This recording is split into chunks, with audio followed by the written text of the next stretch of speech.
What's up, yo? Welcome back.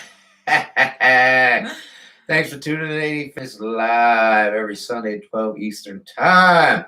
We just got back from vacation and we're rocking and rolling already, yo. So, what do we got today?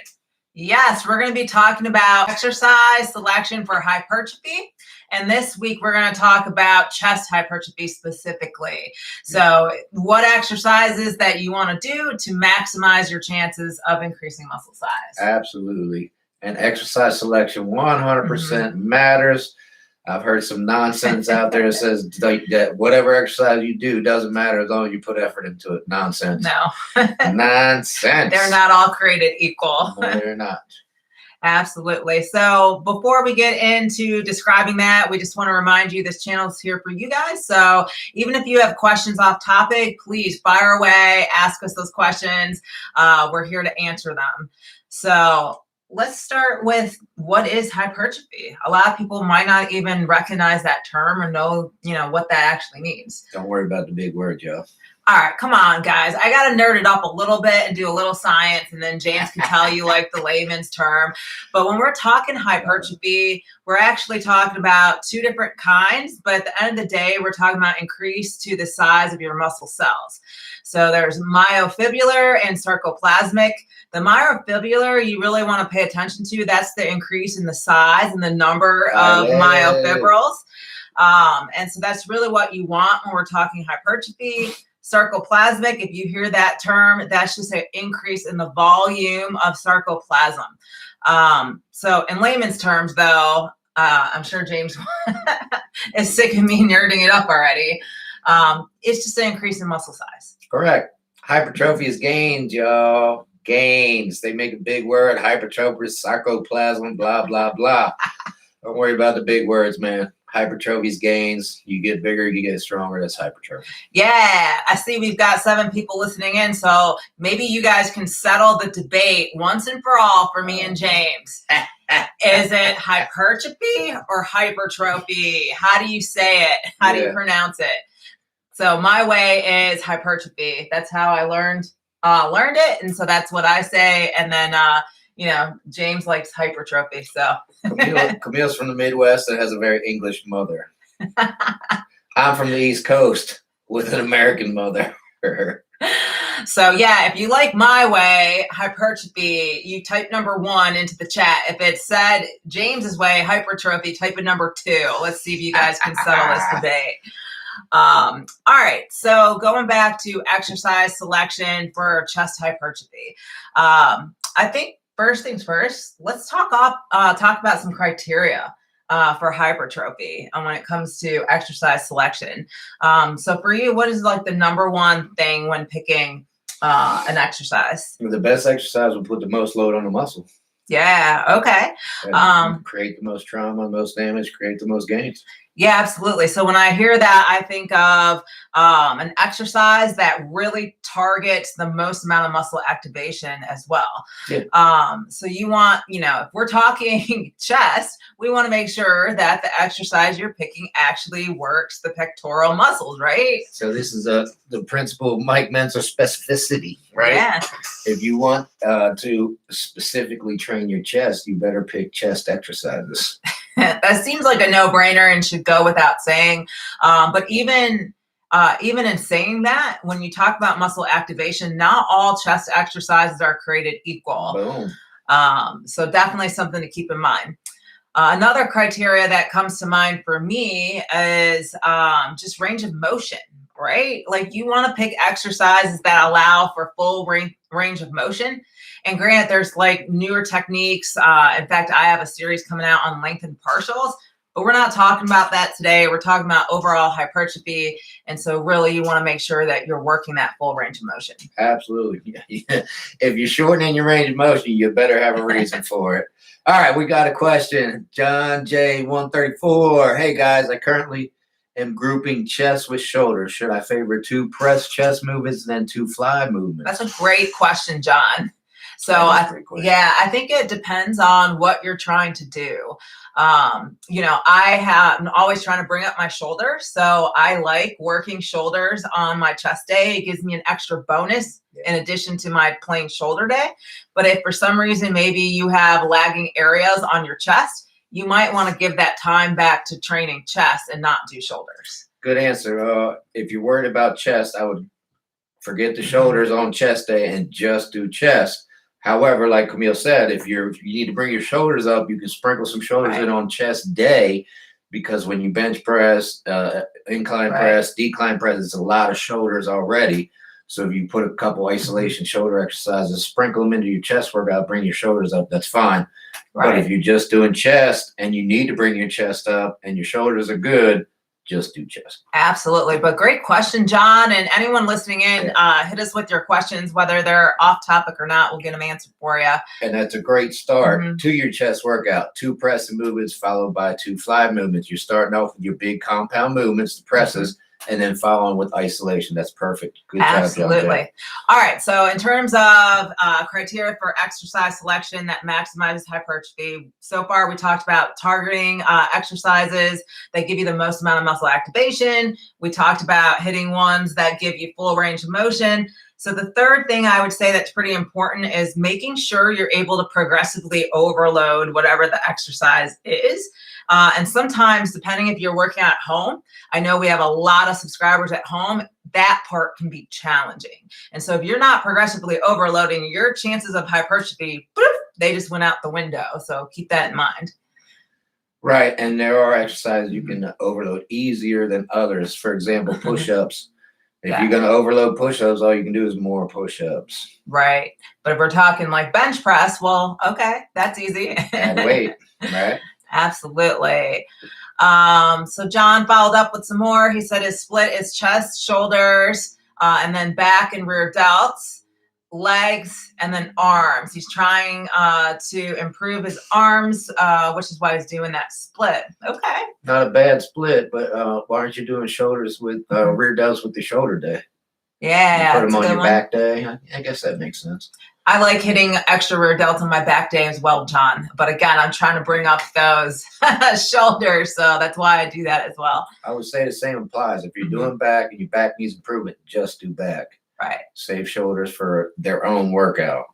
But if your shoulders are good, this looks good, John Jay. Looks really good. And you got arms by themselves on their own day, prioritizing arms. Excellent. Good stuff, John Jay. All right, so let's actually start talking about what are the top exercises for chest hypertrophy then. Y'all already probably know the first one. Come on, baby. Chest day. Woo! James alluded to this earlier, but really your compound movements are where it's at, like barbell bench press, incline bench press, decline bench press. Of course, you could do the dumbbell versions of all of those. And then another one James really loves, as of the last few years, is dips, but for chest.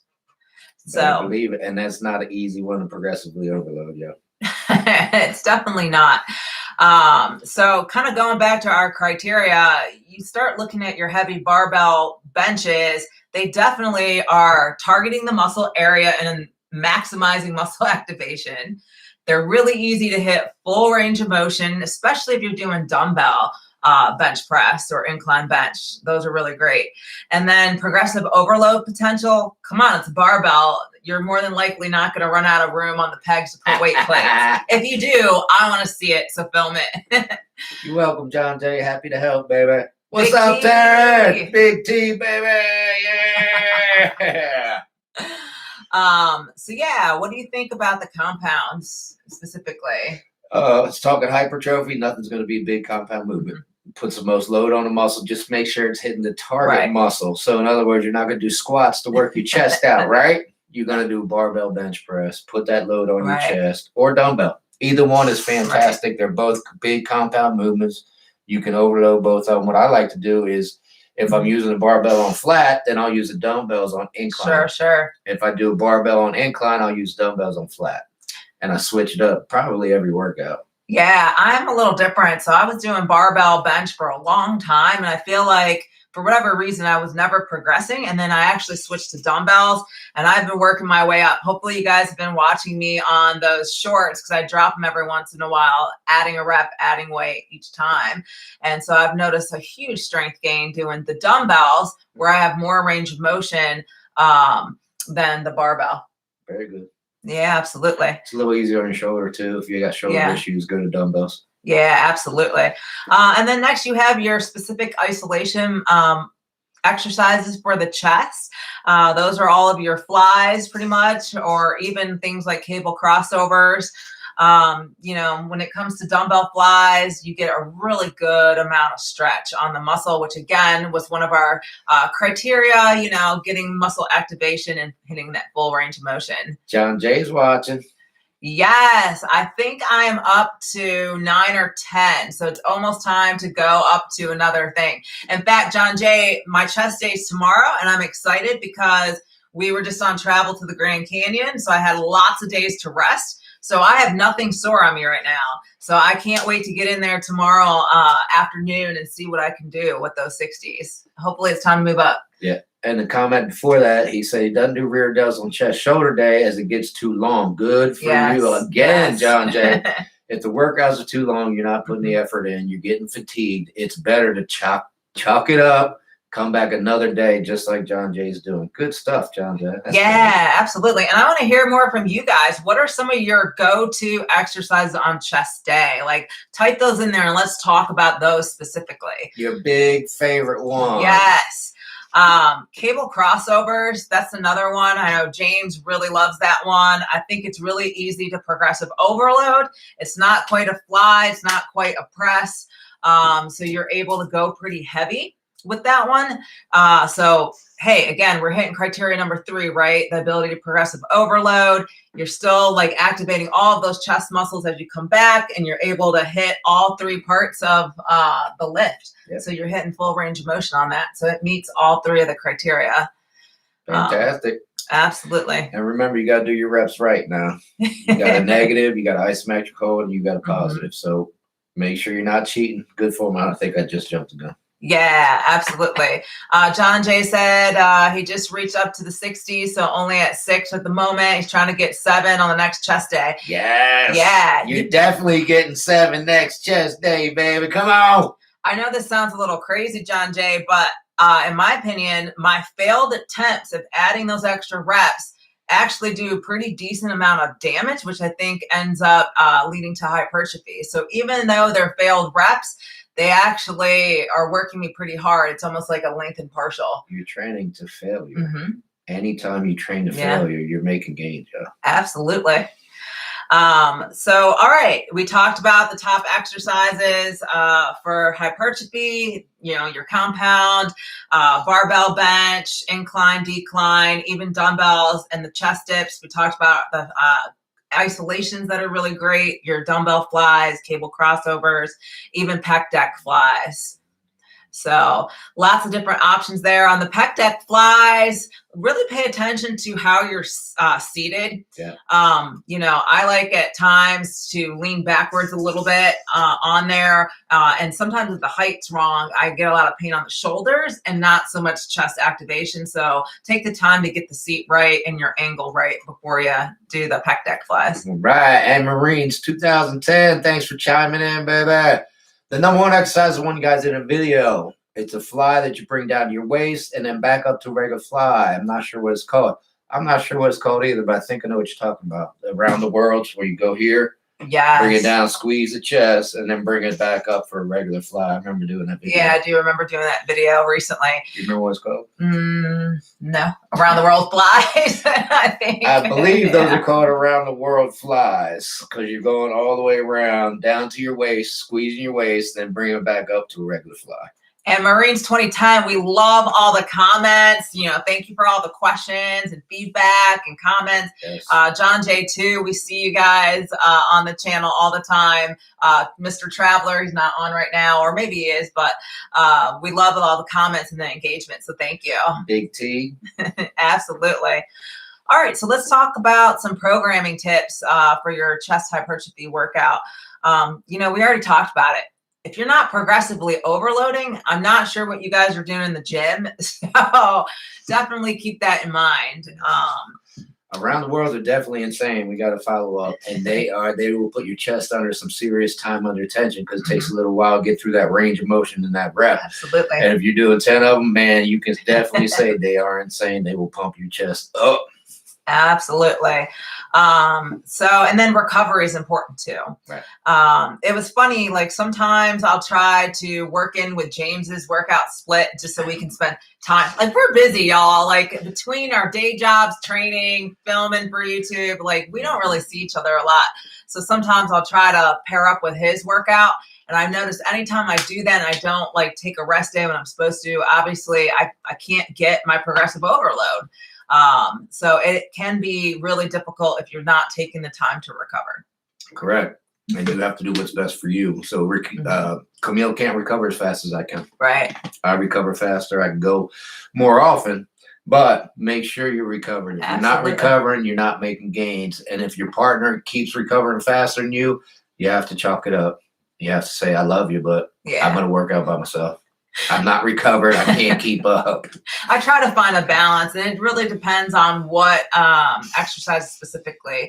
Like my arms do recover pretty quick, but if we're talking chest and shoulders, probably not. So recovery is very individualized. I mean, you can recover 3 days faster than your partner, and it doesn't mean your partner's slack, and it just means that genetically it takes them a little longer to recover. That's all. And let them recover.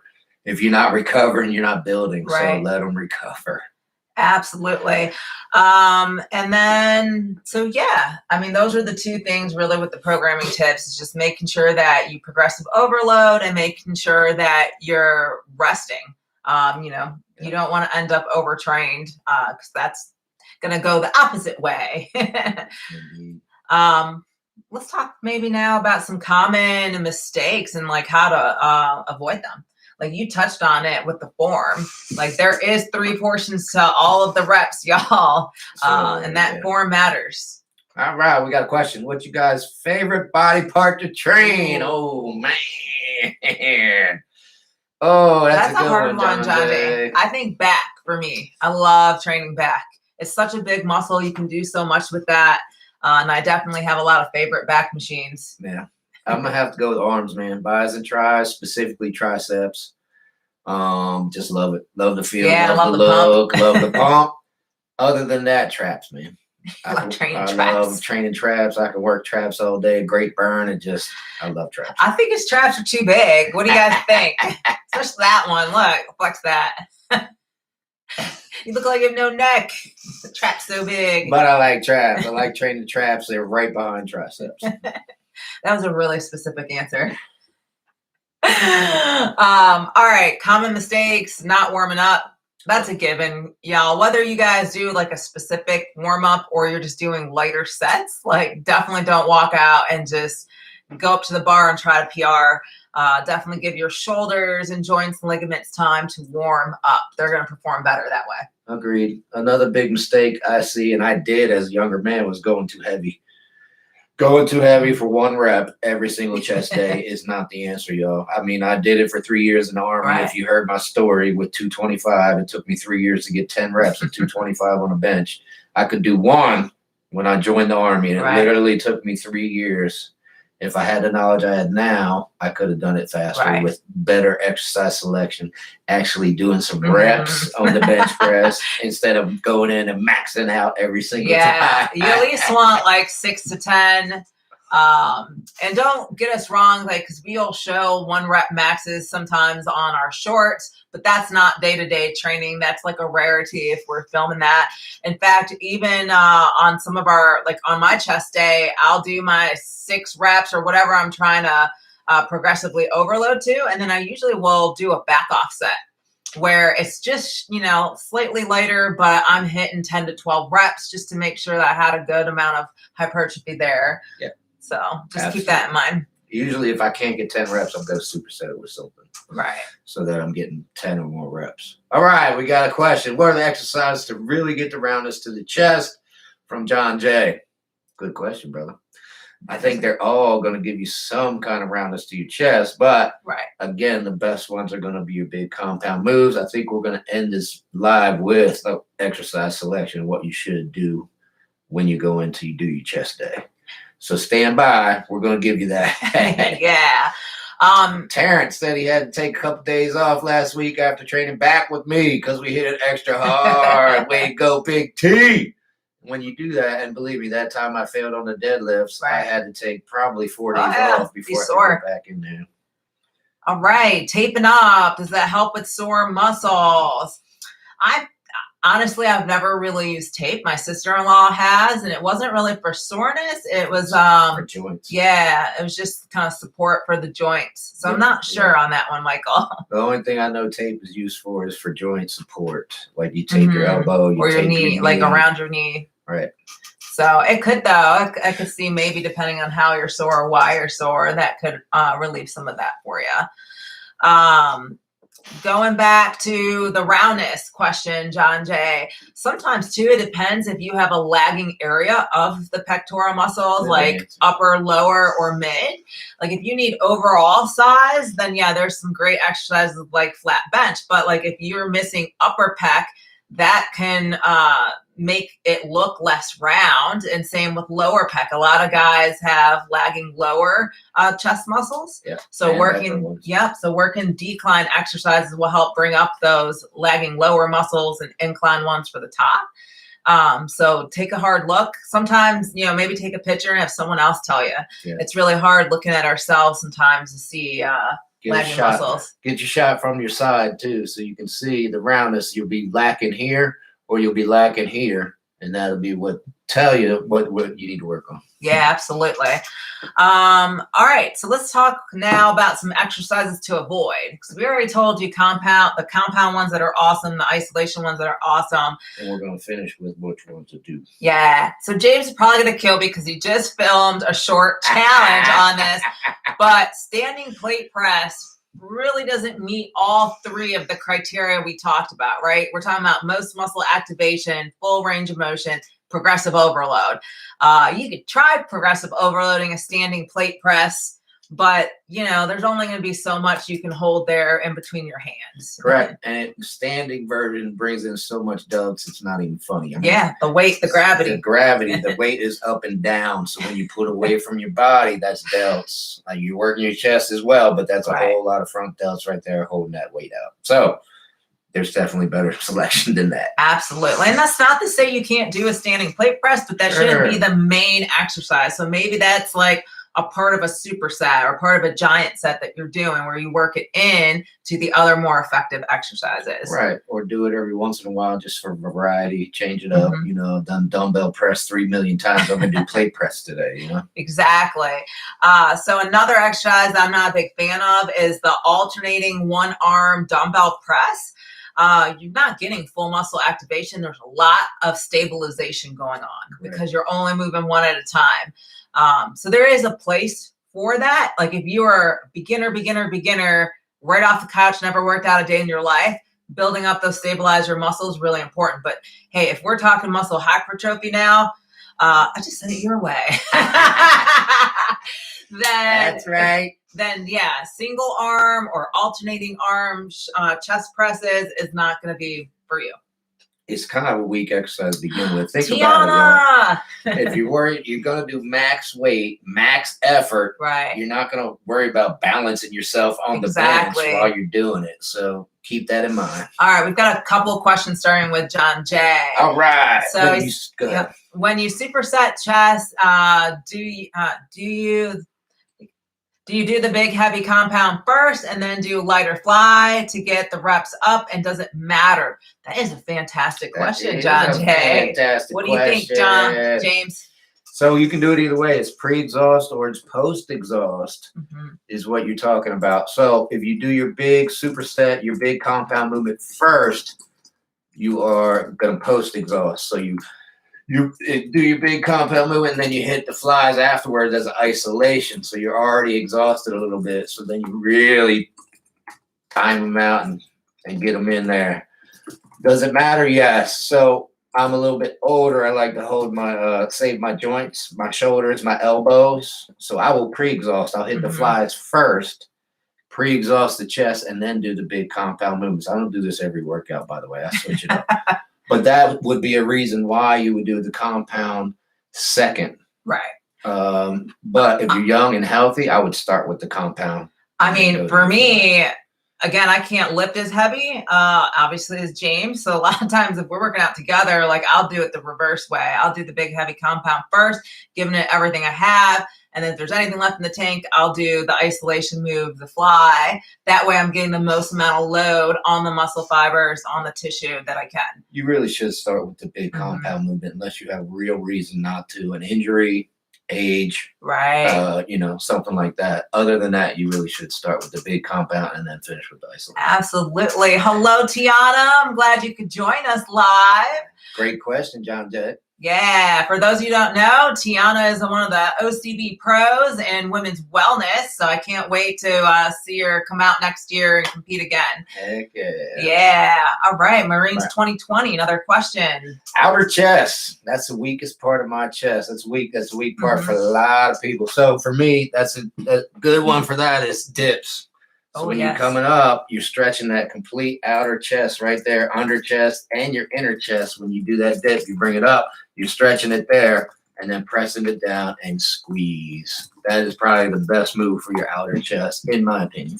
Yeah, I actually like doing dumbbell chest press partials too for outer chest. Ooh. Because as you're in that stretch position, you can feel right in there. As you're trying to come up. So come about halfway and you're able to probably go a little heavier than normal too. Yeah. Length and partials is like a big hype right now. There's a lot of hype around the length and partials and we've been trying them out. Right.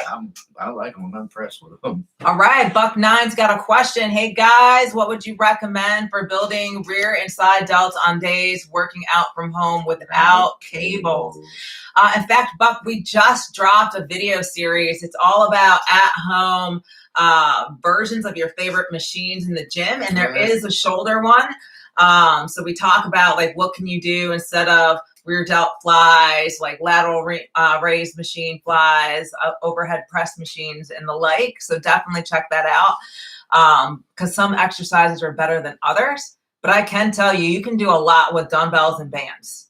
Like you could do a lot if you use them right. So specifically, you would do side raises with your dumbbells for side delts, and then rear raises for your rear delts with your dumbbells. Yeah, and you can use bands and things too. If you have the big loop bands, try adding that while holding your dumbbell. I don't know where my arms are. And then you have variable tension, right? So like not only are you lifting the dumbbell in your side raise, you're having to stretch out that looped band. And the higher up you get towards shoulder height, the more resistance you have. And then from there, you can focus on the lowering, the eccentric part, making it super nasty, like super duper nasty. That's a good one. All right. John Jay said, I sure wish I could train with you guys. I'm a Scot living in Minnesota, so maybe one day. All right, another Scotsman. Here we go. Hell yeah. My man, John Jay. I tell you what, brother, if we're ever in Minnesota, I will reach out. Absolutely. If we're ever near Minnesota, reach out. If you're ever near Maryland, reach out, man. We'll make it happen. That'd be great. All right. Tiana said, glad to be on. You guys are always knowledgeable. And then a follow-up question, what's a good superset for an injured shoulder? Yeah, Tiana, that's always the challenging part, right? So I would, depending on how bad it is, I would go and let it heal before I do anything. Try to push it. I would get it fixed. Yeah. And then start. That's the tricky thing. I think with Tiana, it's always like the rotator cuff. It flares up every once in a while. And that is hard. Like that is hard to rest. And it's hard. A lot of things I would say, Tiana, like avoid overhead press. Keep things like at shoulder height or lower when you're training your shoulders. Even in the side raises, you're not going to want to go up past shoulder height. And then careful how far backwards you're stretching to. But yeah, definitely avoid that overhead press. And this would be a good example why you would pre-exhaust. Right. So we got an injured shoulder. I would pre-exhaust it with the isolation move before I go to the compound move, talking about chest or shoulders. Absolutely. Same thing. I'd pre-exhaust both so that you're saving your shoulder on those big, heavy lifts. They don't have to be as big or as heavy. because you're already pre-exhausted. Yeah, I get weightlifter shoulder a lot too, which just means like there's not a lot of space between the clavicle on the shoulder joint, the AC joint, and it flares up. And I've noticed changing the grip makes a big difference too with an injured shoulder. Like anything overhand puts a lot of pressure on my shoulder joint, but when I switch to more of that hammer or neutral grip, it helps me out a lot too. So get creative with the grips. You know, try to look at not training overhead or above shoulder height, and that might help you out there. Yeah, Tiana followed up. I meant for chest, so I would pre-exhaust with the flies first, and then go to your press and movement, so you don't have to go so heavy on your press and movements. It won't put as much pressure on your shoulders. Same thing too with the grip. Try different positions with the elbows, like having your shoulders abducted all the way back usually puts a lot of pressure on shoulders on chest day, but messing with that angle and bringing the shoulders into like a 45 or even closer, you're going to get a lot of tricep, but you're still able to get a good amount of stretch on the chest without flaring up the shoulder. Big T. Thoughts on combining chest and shoulder workouts together in one workout? Oh, James has some strong opinions on this one, y'all. So if you're a beginner, I'd say that's fantastic. Roll with it. If you're intermediate or advanced, and Terrence, you are advanced, you got a whole bunch of years under your belt, you competed already, I would split them up, train them separately, unless you're going to train for 2 or 3 hours. Right. You can't put enough stimulation into each body part in one workout. You have to separate them so you can put an hour into shoulders and then an hour into chest. If you try to do them together, 2 hours, you're going to be exhausted, and one of your body parts isn't going to get enough stimulation or the correct stimulation because you're going to be too tired after your 2-hour workout. Absolutely. All right, so let's go back into some more exercises to avoid if chest hypertrophy is your goal. Dumbbell pullover, y'all.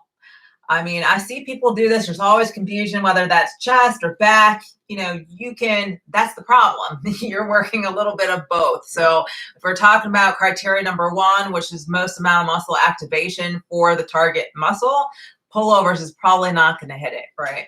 So another one is going too high on your incline bench. If you look at some of the commercial setups, they are well above 40, like they're 45 or higher, 60.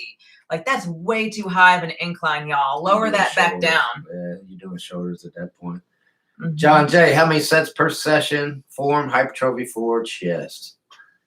It depends on the individual. Yeah, I mean, I would recommend anywhere from 4 to 6 sets. But you want at least like 3 good working sets at your target weight, like whatever you're progressively overloading. You wanna work the tissue. Yeah, so Marines 2010 basically got the same question. Right. How many reps per session? How many sets? So I'm going to say 2 to 3 working sets, 6 to 10 reps. And here's your recipe. Pay attention now. If you got 10 reps, your next workout, add weight and get 6 reps.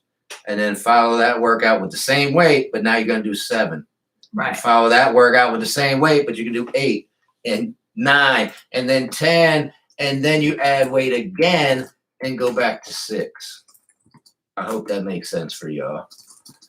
That's progressively overload. That's the recipe for gains, baby. Once you hit that 10th rep, you need to add weight and bump it back down to 6. And then 7, 8, 9, 10. Add weight, bump it back down to 6, 8, 9, 10. And keep repeating as you keep getting stronger, keep getting strong, keep repeating. Absolutely. Great questions. All right. You know, bench flies, be careful with those. They can put a lot of strain on your shoulders. But they're still a really good exercise for hypertrophy, but that's just my only caution with those. Be very, very careful and make sure you can control the weight. So always start over chest and then open up in that fly. Don't start by stretching out the bottom. Yeah. Michael, squats are hard on my lower back. Can I still build legs if I switch to hack squats? Yes. Absolutely. There's a lot of well-known bodybuilders that didn't like squats either and did nothing but hack squats, leg extensions. Press. Yep. Yes, you can. Squats are going to do it better, but if it doesn't feel right or if it hurts, then absolutely do something different. There's a million different leg exercises you can pick from. and you can definitely build your legs up without doing squats. Yeah, Michael, even myself, like my knees, I've had like a torn meniscus, some other problems, missing cartilage. So doing just normal squats really hurts me. So a lot of times I can't hit the depth that I need to for hypertrophy. So by doing hack squats or focusing on leg press, it allows me to hit full range of motion without my knees acting up. And I'm sure it'd be the same for you with the lower back. Like if you have back support, you'll hit that range of motion a lot better than you will trying just barbell squat. Yeah, Bob Ciccarello, if you remember him, he was one that never squatted. Mm-hmm. He would leg press, huge leg, brother. So it's definitely possible. Terrence said, what old school bodybuilders think had the best looking chest? Oh my goodness, that's baby. A tough one.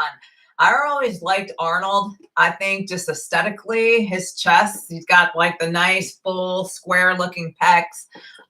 So that would be my pick, but I'm sure. Can't argue with Arnold. I mean, Arnold had one of the best chests around. Mike Menser, of course. Mm-hmm. Dave Draper, I liked his chest a lot. He was a big dude. What about some modern-day ones? Like, what do you think? Bumstead, Wesley Bissers, those guys. Visser's got a great chest. Mm-hmm. Bumstead is perfect all around, top to bottom. Nobody's going to touch Bumstead. He's going to retire. He's almost too bottom heavy. Come on, guys. If there was a men's wellness, he'd be in it. That is a good point. He is ill proportioned when it comes to his derriere. So that thing is huge. You got the dunk. It is a big old muscle back there, but it is big. Way off topic for chest. We got a little off topic. Who has a great chest? All the top guys got everything, Yeah, that's true. Can't argue with that whatsoever. Dino, Bumstead, Vissers. They all look great. And I'm obviously a classic guy. Yeah. I keep naming all the classic guys. That's true. There's a lot of bodybuilders, too. There's a lot of bodybuilders out there with great chests. Longsford, I mean, any of the top guys, man, they just aren't missing anything. You're not a top guy if you are missing something. So, but Arnold had to be my old school pick, man. You see those pictures of him, his chest is just boom. You could put a drink on top of there and let it sit. He's just chilling out with his drink right here on his chest. Slowly. All right, so are you ready to give them the exercise selection for the best chest hypertrophies? Go ahead. All right, Joe, check it out. You're going to start number 1, flat bench press barbell. Barbell. The king of chest day. Put the load on your chest. Brian and Sergio, very good. I don't know who Brian is. Yeah, her husband, Brian. It said Sergio. Oh, yeah. Serge. Yep, that's a good one. He was great, too, as well. All right. Barbell bench press. Number 1, best exercise, chest hypertrophy. Yep. You're going to put the most load on your chest. It's a big compound movement. You can't beat it, right? Mm-hmm. We're going to follow that up with dumbbell incline press. Yes. Just keep your incline low. Don't put that thing up to 60. You don't need that. That brings in too much shoulders. This is another great one if you want to fill in that upper chest, the dumbbell incline. Right. And, I've said this a couple times, but there's an interview with Bumstead and Phil Heath. Mm-hmm. They named their top 10 exercises, and both of them said dumbbell incline press. I think you get a way better stretch. So put a little star there. Yeah. Dumbbell incline press. All right, we'll follow that up with the last compound movement. So we did flat, we did incline. Now we need to hit the lower chest. We're going to do dips. There you go. That's number 3 exercise for your big chest hypertrophy. And then we got to finish with at least one isolation exercise. So we'll finish with cable flies, y'all. There you go. Do those big 3, progressively overload them. Mm-hmm. Remember, 10 reps down to 6, 7, 8, 9, 10, back to 6 with more weight. Right. Progressively overload, 3 to 4 sets. Maybe 2 to 3 working sets. At least 2 to 3 working sets. Yeah. 4 might be a little bit much. You might get exhausted. You might get fatigued. Yeah, usually I'm doing a couple light sets before going to my actual working weight. And that's why it's like 6 sets total, but it's usually about 2 to 3, like getting up to the right weight. Because if you're going really heavy, especially on the barbell or dumbbell exercises, like you need to warm everything up really good. I mean, if you're going to go all out intense with your set, you better be warmed up. Oh, I got number 1. Yes. So for those listening now, we want you guys to settle the great debate. I always say hypertrophy. So I said put a number 1 in the chat if you say it hypertrophy as well. James likes to say hypertrophy. So put a 2 in the chat if it's hypertrophy. So That's 1 right. for hypertrophy, 2 for hypertrophy. That's right. I was going to say something. I don't remember what it was now. We just gave them the best exercise selection, what you should do your next chest day. I believe we got challenges coming up. Absolutely. Do you have any tips for them when it comes to progressively overloading the cable flies? Because usually once you get pretty heavy, it's hard to counter that weight if you're standing. Oh, man. Heck yeah. Okay, so cable flies, do it on pec deck. Yeah. If you need back support and you're so strong, thank you, sir, my man. If you're so strong on the cable flies and just keeps pulling you back, get on the pec deck. Yeah. You got back support. You don't need to lean forward. You don't have to worry about it no more. Oh, that's right, Tiana. I'm winning so far. I'm winning. Hypertrophy. All right, y'all. So to end this video, we want to come at you with 2 chest challenges today. And I'm going to type this in the community so you guys can interact with us there for these challenges to let us know how you're doing.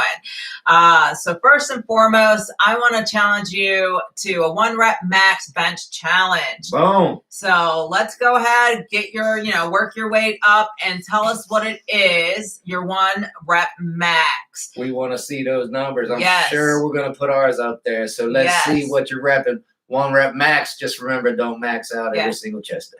Exactly.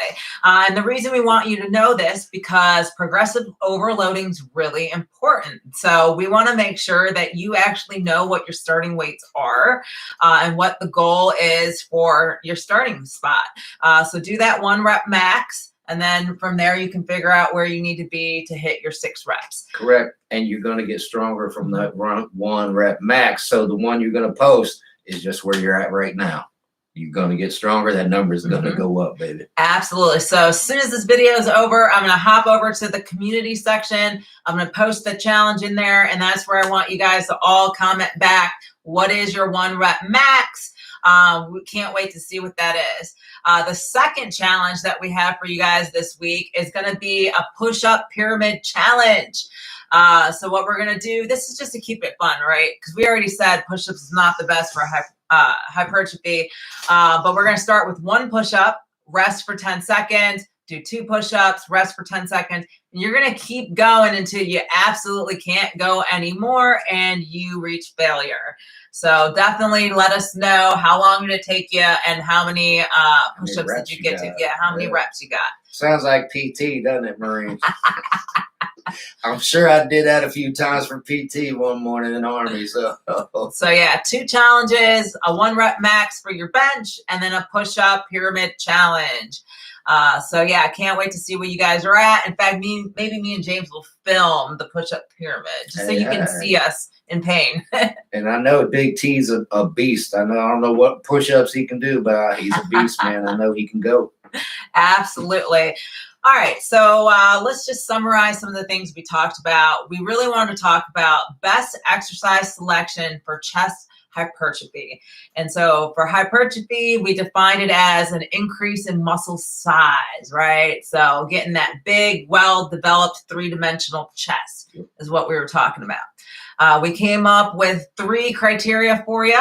Number 1, right, was the most amount of muscle activation. Like we actually want to work the target muscle. Make sure you're working chest. We don't want to work shoulders, we don't want to work back or arms or triceps. We want to work chest. And then number 3 is making sure the exercise you picked, you can progressive overload because they're not all created equal, especially when working out at home. Sometimes that's difficult. So make sure you pick a good one. Right. From there, we talked about the actual exercises, right? We told you which compounds to go for, which isolations. So hopefully you remember that.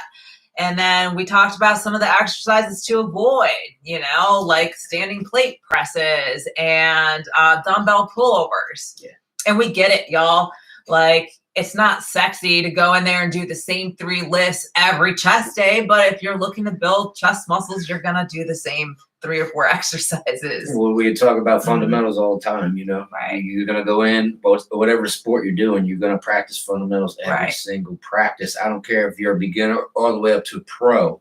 You're still practicing the fundamentals every single practice. So your fundamentals is bench press, dumbbell, incline press.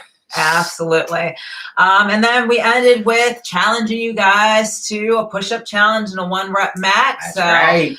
As soon as we end here, I'm going to go ahead and toss that in the community. So please respond. Let us know how that's going for you. All right. And so next week, we thought this was a really fun topic. And we're going to do the same thing, but we're going to talk about back exercises. So the best back exercises for hypertrophy. The way he says it has to do more with the thickening of the heart, like hypertension. Oh, God. Yeah, that's what I think of too, Ajit. It's hypertrophy. Type number 1 in the chat, y'all. Hypertrophy. All right. All right. Well, thank you so much for tuning in. I loved all the comments and feedback today. Great. So thank you so much for that. And remember, next week, we're talking best exercise selection for the back. That's right. So tune in every Sunday at 12 Eastern. Bye, y'all. See you next time. Thanks for hooking me up, Marines. Appreciate it, baby.